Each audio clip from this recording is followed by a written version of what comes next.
याद होगा कि हम यहाँ आकर बैठे थे उन दिनों भी मैं उसी तरीके से लोगों में मिल रहा था। लोग सोच रहे थे यार 25 के बाद तो इसको रेस्ट करना चाहिए था, मतलब 20 दिन 25 दिन कंपेयर करने के बाद हर आदमी सोचता स्विच ऑफ करो, काउंटिंग तक तो रेस्ट करो। लेकिन मैं तब भी लोगों के बीच में था। और 8 तारीख के बाद मैं अगर श्रीनगर गया हूँ तो मेरी असेंबली थी जब, तो तब, या मेरी ओथ थी या गवर्नमेंट की थी या कोई मीटिंग है, उसके अलावा अभी तक मैं दिल्ली में भी नहीं गया किसी का शुक्रिया अदा करने। वो इस वजह से कि आप लोगों ने मुझे प्यार दिया और मेरी जिम्मेदारी है। और एक वादा आपने किया था कि हम वोटों में कोई कमी नहीं देंगे, वो वादा आपने निभाया।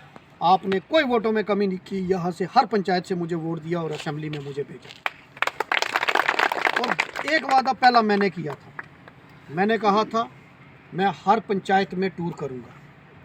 मुझे आज 1 महीना और 13 दिन हुए हैं एमएलए बने।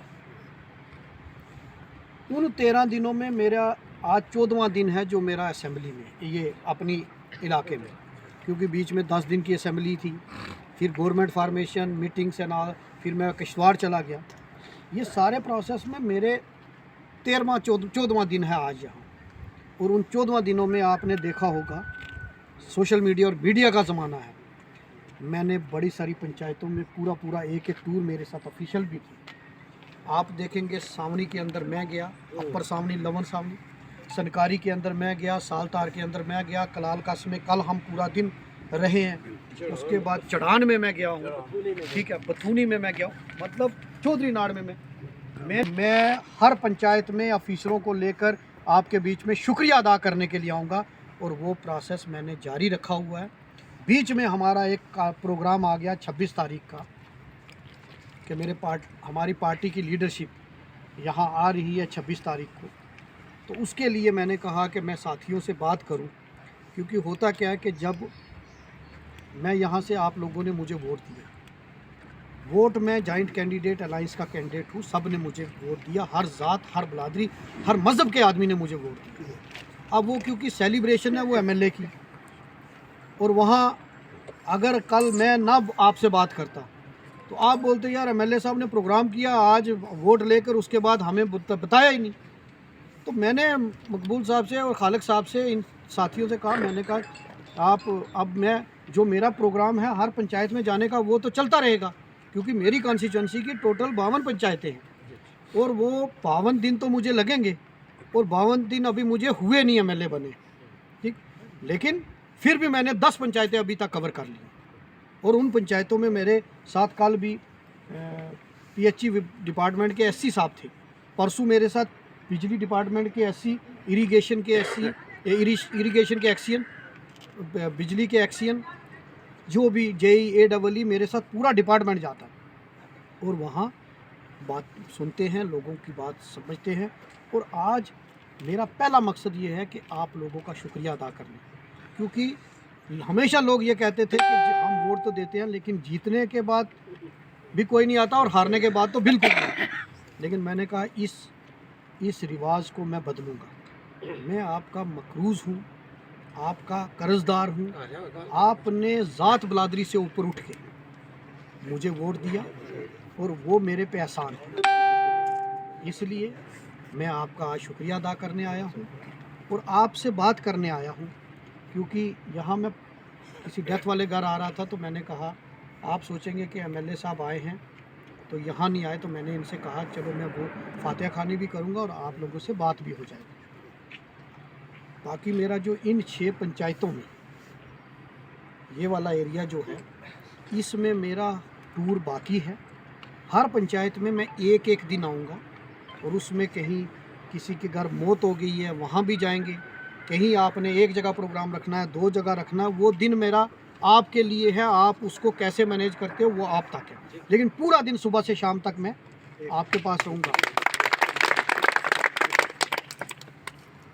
मेरे साथी ने, क्योंकि जब मैं एमएलए बना तो मैंने एक डिपार्टमेंट के ऑफिसरों को बुलाया। मैंने हर डिपार्टमेंट के ऑफिसरों से ये बात की, भाई आपके पास कौन कौन सी स्कीम है, और आप सारे बाशऊर लोग हैं। मेरा तो एमएलए का पहला इलेक्शन है, आपने बड़े सारे इलेक्शन लड़े, कोई लोग तो सरपंच 4-4 बार, नायब सरपंच हैं बैठे हुए, मिर्ज़ा साहब, और भी सारे लोग हैं, खालिक साहब हैं और सारे लोग। आपको जानकर हैरानगी होगी कि मैं जहाँ मीटिंग करने जाता हूँ वो कहते हैं हमारी रोड इधर से उधर जानी चाहिए, यहाँ ट्रांसफार्मर होना चाहिए, यहाँ डिस्पेंसरी की बात भी बड़े कम लोग करते हैं। यही है रोड, पानी और बिजली, 3 की बात करते हैं।